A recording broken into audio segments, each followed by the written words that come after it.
Daisy Chain, Chapter 19. Cyan, magenta, yellow, and black. Separation. Each side holds their losses and maintains their sadness for as long as it suits their nature. Life goes on, but perhaps hope of a brighter future is blunted. And so it was for Oliver and Alex, and to a lesser degree Froda and Luna, for Froda and Luna had lost Oliver to his disconsolation at losing Alex. So the year 1974 saw them separated. There were no winners in their isolation from each other. Their year was a year without sparkle, without muchness, much like Britain in 74, with no global sporting successes, a 3-day week, weakened productivity and industrial action around every corner. There was civil protest and a bloody struggle with the IRA on the home front, from Northern Ireland to the nation's capital, and a Cold War standoff, fueling government's unpopularity with its more enlightened citizens, campaigning for nuclear disarmament. Britain in 1974 did not shine brightly. It was a year of mixed fortunes. In the United Kingdom, it started well for everyone, with New Year's Day given to the masses as a public holiday. Not so well was the 3-day week introduced to conserve electricity in response to the coal miners' strike. There was, however, a happy outcome for Harold Wilson, at the expense of Edward Heath, who relinquished Tory power to Labour in a general election, forced by that same industrial action. Red Rum ran the Grand National and won for a second year, and Luna saw her £5 bet return a small profit. The IRA were fixed in the news and in the people's minds. Their campaign was, month by month, not without an atrocity. The Houses of Parliament were bombed, and London held its breath.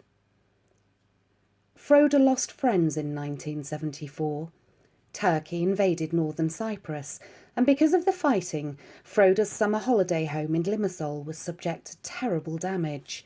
Doric, Froda's caretaker, and his Turkish Cypriot family were interned.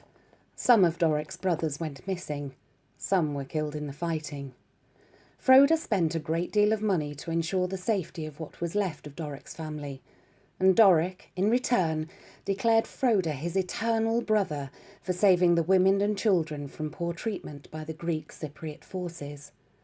After that, Froda gave up his house in Cyprus to Doric to replace his own home, destroyed in anger by the Greeks. Crime in London was on the up. Princess Anne and her husband, Captain Mark Phillips, were subject to a kidnap attempt. People were hurt, but the kidnapper caught. A spate of missing persons transfixed the news, fueling the speculation of more victims for the Daisy killer, whose body count was now 5. Lord Lucan, suspected of killing his nanny, was briefly a suspect in the case, and also one of the missing. And another 130 men between the ages of 25 and 35 disappeared without trace, all without good cause. It was a year of lies. Nixon and Watergate were in the news. Civic architect John Paulson was jailed for corruption. A strange Bonnie and Clyde caught the press's imagination, and the denture bandits' notoriety grew. The press elevated them to celebrities. Their elderly victims, however, would sing a different tune. Humiliation, hurt and sleepless nights, cruelty unbounded, with their false teeth stolen and real teeth broken. That seminal writer and Nobel Prize winner, Alexander Sonolitsyn, was thrown out of his beloved Russia to find himself in Lillehammer, Norway, via Cologne in West Germany. His criticism of Russia's labour camps dared to be free speech.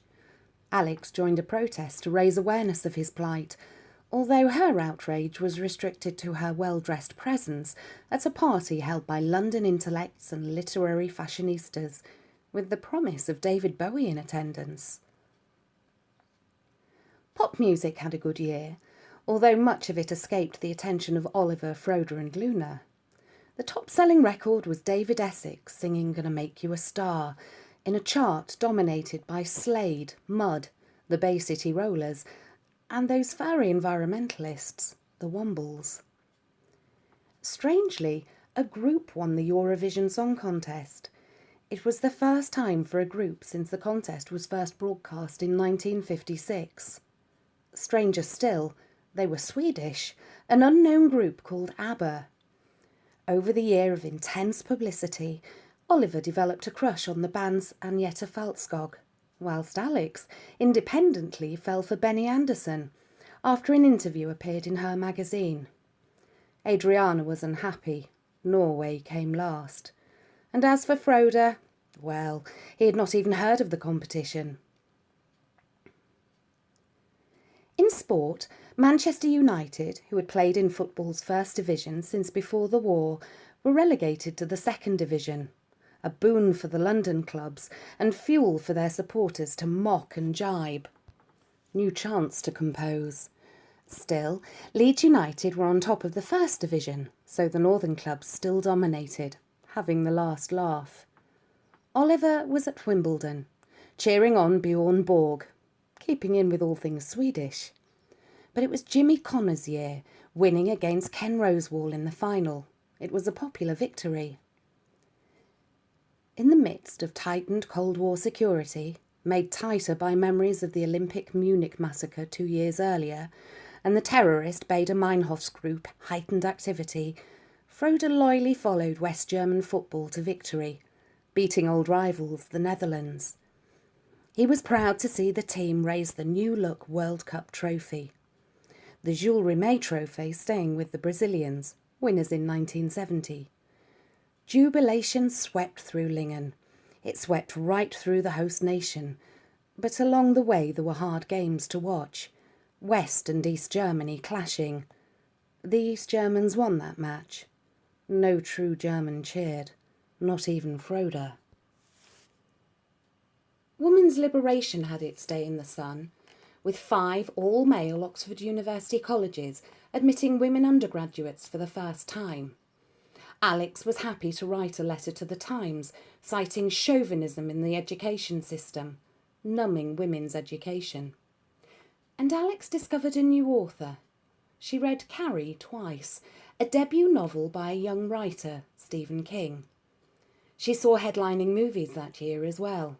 The Exorcist, but only because everyone said she should see it, Blazing Saddles, and The Great Gatsby.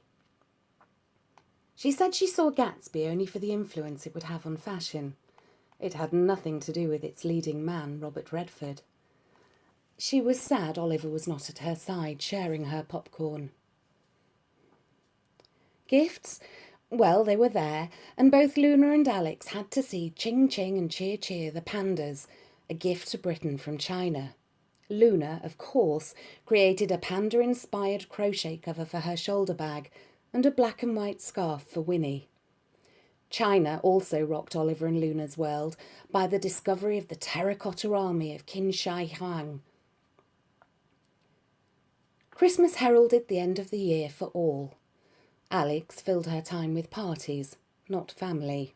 Raphael sported a bejewelled collar throughout the festive season. Oliver sent Christmas cards. He bought presents.